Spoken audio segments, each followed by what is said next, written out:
Our top story tonight. Make or break for Michael. We're with his parents in Bulgaria as he appeals for his freedom. This is Granada Reports.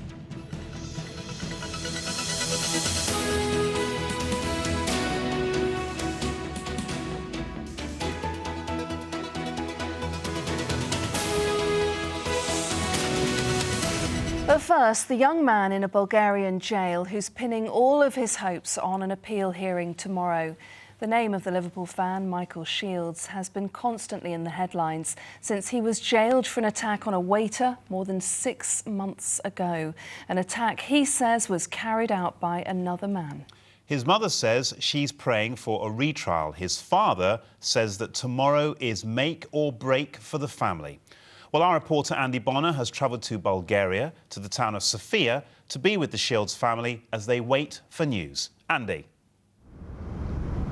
Yes, it's here in the capital of Bulgaria that Michael Shields will again get his day in court.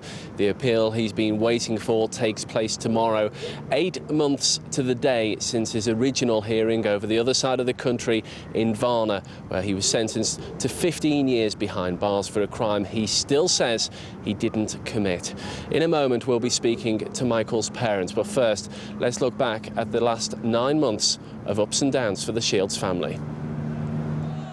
Michael Shields watched Liverpool win the Champions League in Turkey, but what started out as a holiday of a lifetime ended with despair.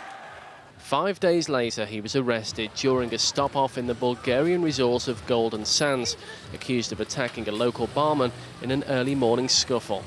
He always protested his innocence, and hopes were raised when another Liverpool fan, Graham Sankey, claimed responsibility for the incident. But the court wouldn't accept the statement as evidence, and in July, in front of victim Martin Georgiev, Michael Shields was found guilty of attempted murder. He was told he'd have to serve 15 years behind bars in order to pay more than £70,000 in compensation. In Liverpool, the campaign to free Michael gathered pace, with protests in the city centre and at Anfield. And we don't tolerate injustice. As Michael's birthday passed and he prepared for his first winter in Bulgaria, an appeal against his sentence failed, although his fine was reduced to about £42,000. December brought hope to Michael's family when a witness came forward to say he saw Sankey attack Georgiev. But they also learned that they wouldn't be allowed to see him on Christmas Day, telling me about their disappointment.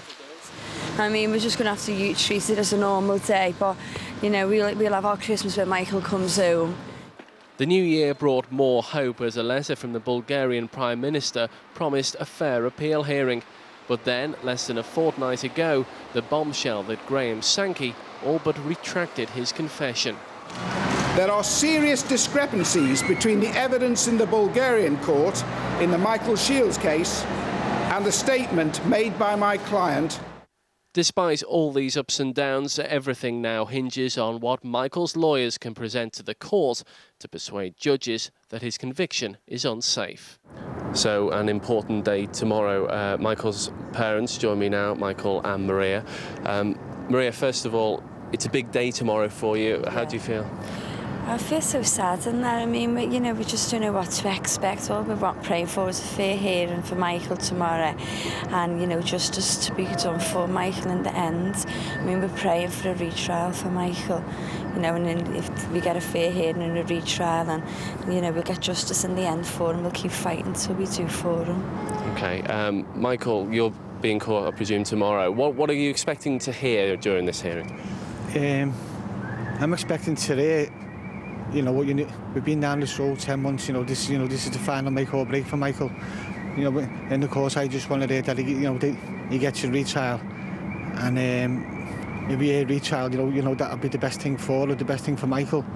If we get a retrial, you know, there's a lot of evidence that we've got that can prove Michael's innocence. Sure.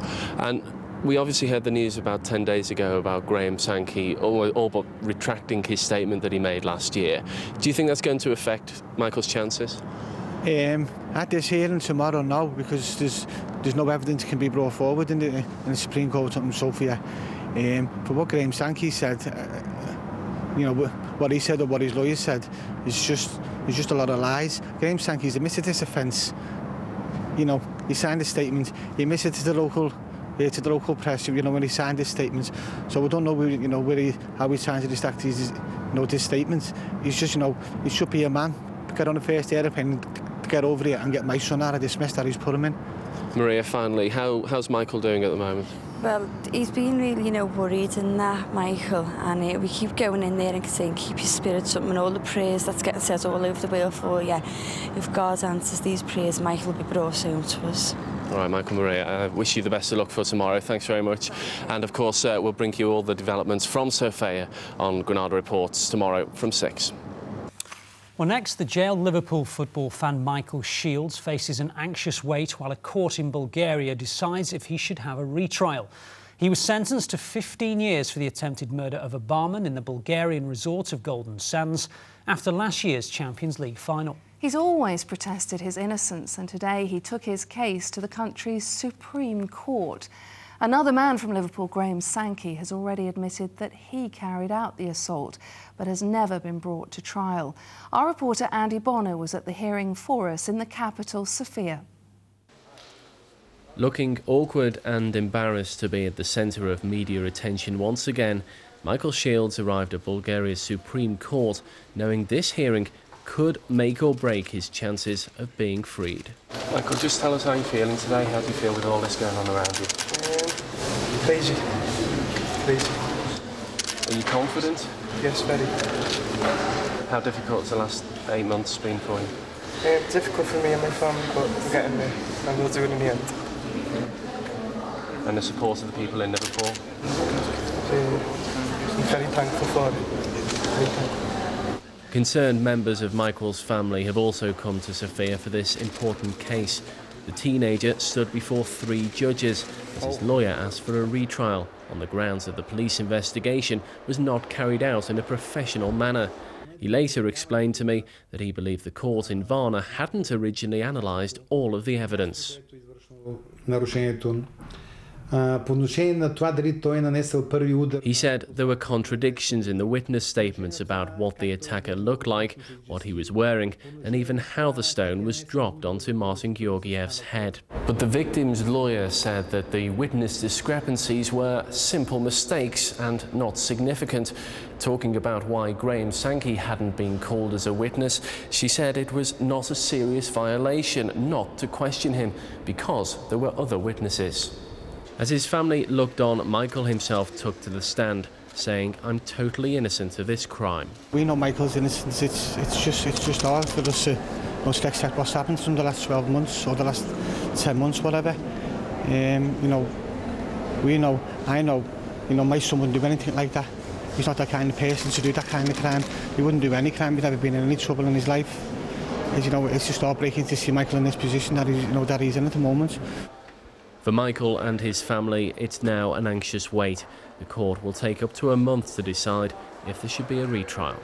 Andy Bonner, Granada Reports, Sofia, Bulgaria.